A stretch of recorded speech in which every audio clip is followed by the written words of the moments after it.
গল্পের ২৯ নম্বর পর্ব নিয়ে হাজির হলাম আপনাদের মাঝে। তো বন্ধুরা, দেরি করবো না, সরাসরি আপনাদের গল্পে নিয়ে যাব।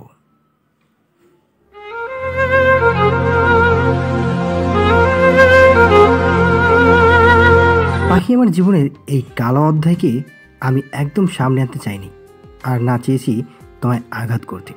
এরকম আনুষঙ্গিক অনেক কারণে তোমার থেকে সবটা লুকিয়েছি পাখি। That's it. আকাশের দিকে থমথমে মুখে চেয়ে শান কথা শেষ করে। পাখির চোখের জল মুছে বলে, তারপর কি হলো সার্জন সাহেব? আমি পুরোটাই জানতে চাই। সন্ধ্যা হলো যে, বাড়ি ফিরবে না? না, আর কিছুক্ষণ থাকি, সবটা শুনে তারপর যাব। হেসে ফেলে শান পুনরায় বলতে শুরু করে, সেদিন মিটিং শেষে নীরাকে নিয়ে একা কথা বলতে চলে যাই। জিজ্ঞেস করি চোখের পানি মুছে এসবের পিছনে কারণ জানতে চাই। নীরা যা বলেছিল তা শুনে জীবনের চরম অভিজ্ঞতার খোঁজ পাই। সবথেকে বড় আঘাতটা প্রিয় মানুষরাই দেয়। বন্ধুত্বের সুযোগে নাবিদ আমায় ঠকায়। গোপনে নাবিদ আর নীরার মাঝে সম্পর্ক চলছিল। নাবিদ অনেকবার নীরার চরিত্রের ব্যাপারে আমায় বলছিল, কিন্তু আমি বিশ্বাস করিনি। আর নাবিদ নীরার সেই নোংরা চরিত্রের সুযোগ গ্রহণ করে আমায় পড়াশোনার পিছনে ফেলছে। নাবিদ বিভিন্নভাবে নীরাকে ইমপ্রেস করে এরপর নীরা আর নাবিদকে ফেরাতে পারেনি। আমার অগোচরেই চলছিল তাদের প্রেম। নীরা যখন কনসিভ করে তখন নাবিদও তাকে ইগনোর করা শুরু করে।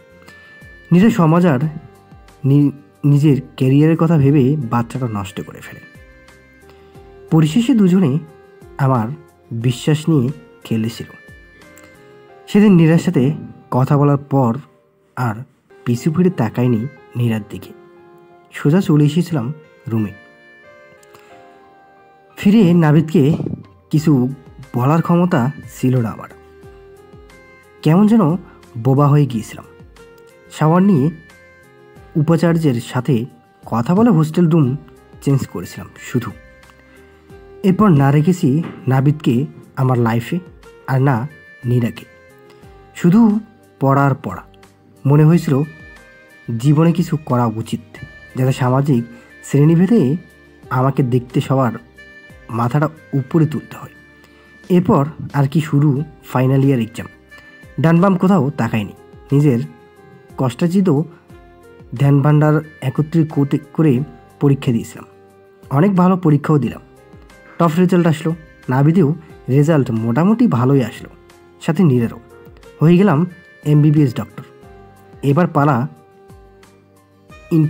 ইন্টার্নশিপের। 1 বছরের পর সেটার রেজাল্টও ভালোই আসলো। জীবনের এত বড় ধাক্কার পর নিজেকে MBBS এর মতো এক্সামে টপে রাখা চারটিখানি কথা নয় পাখি। তবুই পেরেছি আমি। মাকে বা পরিবারের কাউকে জানাইনি কিছুই। একাই সামলিয়েছি সবটা। বাড়িতে এসেছি 3 দিন হলো। সামিয়া ভাবি নাকি দিনাজপুর বাবার বাড়ি গেছে। পরদিন সামিয়া ভাবি এসেছিল, সাথে নীরাও। এতদিন পর নীরাকে দেখে আমি একটু ঘাবড়ে গিয়েছিলাম। কেমন শুকিয়ে গেছে মেয়েটা। জীর্ণ দেহে জামাটা মানানসই লাগছিল না। খুব কষ্টে হয়েছিল ওকে দেখে। সন্ধ্যাবেলা ছাদে দাঁড়িয়েছিলাম একা। হঠাৎ ঘাড়ে কারো হাতের স্পর্শ ফিরে তাকাই।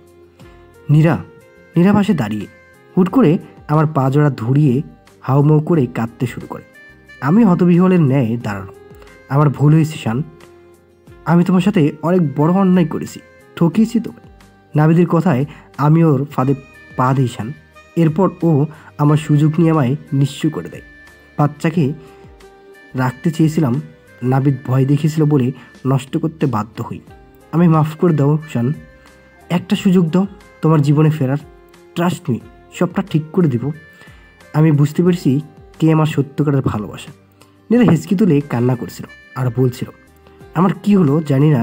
নীরার সব ভুল ক্ষমা করে দিতে ইচ্ছে হলো। ভাবলাম এখন তো দুজনেই এস্টাবলিশড, তাই সবটা মেনেই নেই। সত্যি বলতে খুব ভালোবাসলে ভালোবাসার মানুষের হাজার ভুল ক্ষমা করা যায় হাসি মুখে। আমিও তাই করলাম। জীবনের দ্বিতীয় ভুল করতে বসেছিলাম নীরাকে ওই দিন ক্ষমা করে। আবার জীবনে জড়াতেছি। ভুল হতে হতে বেঁচে গেছি। ভাগ্যিস মা ছাদের দরজার আড়ালে সবটা শুনে নেয়। কিন্তু অবাক করার বিষয় কি জানো, মা আমায় কিচ্ছুটি বুঝাতে দেয়নি সেদিন। তারপর থেকে আবারও আমাদের নিয়মিত কথা হতো, দেখাটাও তেমন হতো না দুজনের কাজের চাপে। একদিন নীরা বিয়ের ব্যাপারে কথা বলতে বলল বাড়িতে। আমিও মাকে জানালাম সবটা। মা জেনে শান্ত স্বরে বলল, নীরাকে এখানে আসতে বলো। যথারীতি নীরা চলে আসলো, ওর বাবা মা সহ। সবাই বসেছিল বিয়ের ব্যাপারে আলোচনায়। মা পুরোটা সময় নিশ্চুপ থেকেছে। এরপর মায়ের উত্তর ছিল, অসম্ভব, নীরাকে বউ করে আনবো না আমি। মা হয়তো নাবিদের সাথে নীরাকে দেখেই বুঝেছিল নীরা কীরকম মেয়ে, তাই সেদিন না সিদ্ধান্তেই অটল থেকেছিল। মায়ের নাতে কেন জানি আমার তেমন কোনো অভিযোগ ছিল না। নীরার প্রতি আমার সহানুভূতি ছিল নাকি ভালোবাসা তাও বুঝতে পারছিলাম না। হঠাৎ সামিয়া ভাবি রাগে ফুসতে ফুসতে বলল, কখন আমার বোনকে ব্যবহার করেছেও আপনার ছেলে? তখন কোথায় ছিল মা আপনার এই না? কেন বারণ করতে পারেননি আপনার ছেলেকে? সারা নীরা বাচ্চাও এসেছিল নীরার গর্ভে, তা কি জানেন আপনি? আমি যেন আকাশ থেকে পড়লাম ভাবির কথায়। পরে বুঝতে বাকি রইল না নীরা সামিয়া ভাবিকে মিথ্যে বলেছে। ওখানে বসা প্রত্যেকটা মানুষ অবাক হয়ে যায় ভাবির কথায়। আমি শুধু চেয়ে দেখেছি মিথ্যে কোণধরত নীরার দিকে। অবাক হয়ে ভাবছি, একটা মেয়ে এত নিচে কী করে নামতে পারে?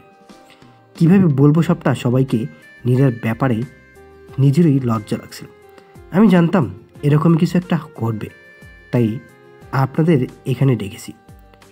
বড় বৌমা, তোমার বোনের বাচ্চার বাবা আমার শান নয়, নাবিদ, ওদের বন্ধু। মায়ের কথা ভাবনায় সেট পড়ে আমার।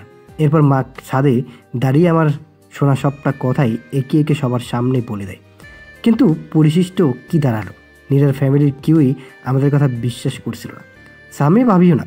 ভাবিসহ ভাবির পরিবার সেদিন থানায় কমপ্লেন করতে উদ্যত হয়। আমি সিদ্ধান্তহীনতায় ভুগছিলাম। মা আজ করতে পেরেছিল এই মিথ্যা বদনামের পরিণতি কি হতে পারে, কালো দাগ পড়তে পারে আমার কেরিয়ারে। তাই সেই রাতেই মা আমায় পাঠিয়ে দেয় আমেরিকায় চাচ্চুর কাছে। মা বাবা এদিকে সবটা সামলে নেয়, ফলে নীরার ফ্যামিলি আর থানা পুলিশ করার সুযোগ পায়নি। পরিস্থিতি ঠান্ডা হবার ঠিক 7 মাস পর দেশে আসি। ততদিনে সবটা শান্ত হয়ে যায়। কিন্তু ভাইয়া ভাবিকে ডিভোর্সের সিদ্ধান্ত নেয়। আমার অনুরোধে সবটা ঠিক হয়ে যায়। আবার মায়ের সেদিনকার একটা সিদ্ধান্তই আমার জীবনের দ্বার উন্মোচন করে দেয় আর বন্ধ করে দেয় আমার জীবনের কালো অধ্যায়টা। আমার দেশে ফিরে আসার পর সামিয়া ভাবি নিজের ভুলের জন্য মাপ চায় আমার কাছে। এরপর আর কোনোদিন ভাবি নিজের বোনের জন্য আমাদের বাড়িতে উঁচু গলায় বলতে পারেনি, মিউয়েছিল একদম। সেদিনের লজ্জা ভাবিকে মিশিয়ে দেয় মাটির সাথে। তোমায় আরেকটা কথা কেউ বলেছে কিনা জানি না, স্বামী ভাবি কখনো মা হতে পারবে না। প্রথম বাচ্চাটা মিসক্যারেজের পর ভাবি তার এই ক্ষমতা হারিয়ে ফেলে। নাবিদ নিজের ভুলে ক্ষমা চায়। তবে কি জানো, আমি ক্ষমা করলেও আল্লাহ তাদের ক্ষমা করেনি। না করেছে নাবিদকে আর না করেছে নীরাকে। নাবিদের ওয়াইফ কিছুদিন আগেই তাকে সর্বশান্ত করে মান সম্মানটা সব শেষ করে চলে যায় অন্য ছেলের হাত ধরে। আর নীরার তো ডিভোর্স হয়েই যায় তার বিয়ের 3 মাস পরেই। কেউ কারোর সাথে অন্যায় করে কখনো পার পায় না পাখি, সবটারই ফল পায়, তবে কিছুদিন আগে আর পরে। এরপর আমি সবটা ভুলে নিজের প্রফেশনে অ্যাক্টিভ হই, আর যার ফল আজ আমি এই নামেই পরিচিত ডাক্তার ফয়সাল আহমেদ শান। অহংকার করে বলছি না, গর্ব হয় যখন মানুষ নিজের আপনজনকে আমার উঠিয়ে পাঠিয়ে নিশ্চিন্তে থাকে।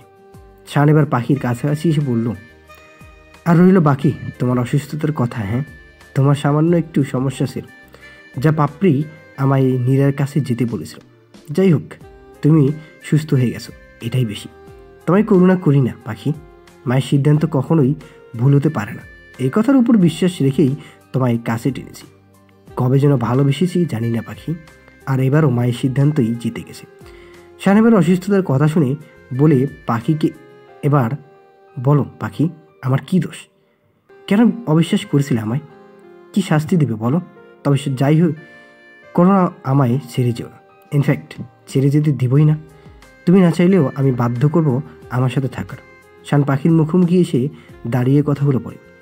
পাখি টলমলে চোখে শানের দিকে ঝাঁপিয়ে পড়ে কাঁদতে কাঁদতে বলে, জীবনে এতটা কষ্ট পেয়েছেন আর আমার কিছুই জানাননি। অন্যদিকে দিনের পর দিন আমি মিসবিহেভ করে গেছি, সবটা সামলে আমার ট্রিটমেন্ট করেছেন, তাও নিজের কালো অতীতের মানুষটার কাছ থেকে। আমায় যে ঋণী করে দিলেন সার্জন সাহেব। শান পাখির মাথায় হাত বুলিয়ে চুপ করে থাকে। এরপর চোখের পানি মুছে বলে, এসব বাদ দাও। আমি তোমাকে পেয়েছি, আমার ভালোবাসা পেয়েছি, এটাই অনেক আমার কাছে। এবার বাড়ি চলো, 2 ঘন্টার পথ যেতে হবে। নাকি এখানে থাকার নিয়ত আছে? আরেকটু থাকি না। শানের গলায় মুখ ঠেকিয়েই বলে পাখি। রোমান্টিক ওয়েদার না? এত কাছে তুমি।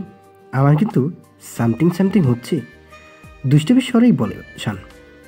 পাখি শানের বুক দুহাতে ঠেলে বলে, নোংরা লোক। পাখি শানের ঠোঁটে হাত রেখে বলে, আপনার এই ঠোঁটে নীরা কিস করছিল না? শুনুন, আমি কোনোদিন এটা মেনে নিতে পারবো না। আমি কাছে আসলেই মনে হবে এই ঠোঁটে অন্য কারোর স্পর্শ রয়েছে। সরি পাখি, আমি নিজেরও এর জন্য লজ্জিত। আল্লাহর কাছে ক্ষমা চেয়েছি অনেকবার। নিশ্চয়ই আল্লাহ ক্ষমাশীল। আমার একদম ইচ্ছে ছিল না, অপ্রস্তুত ছিলাম। আমি সত্যি একদম এতটা খারাপ তোমার সাজন সাহেব নয় জান পাখি। এরপর দুজনে গাড়িতে উঠে বসে। শান গাড়ি ড্রাইভ করছে স্লো স্পিডে, আর বাঁকা চোখে দেখছে পাখিকে। পাখি বাহিরে হাত রেখে চোখ বন্ধ করে সন্ধ্যার নিরিবিলি শান্ত পরিবেশ উপভোগ করছে। বন্ধুরা, আজকের পর্বটি আপনাদের কাছে কেমন লেগেছে? যদি ভালো লেগে থাকে তো অবশ্যই কিন্তু একটা কমেন্ট করবেন। আর যদি গল্পগুলো ভালো লেগে থাকে তো আমাদের চ্যানেলটি এক্ষুনি সাবস্ক্রাইব করুন।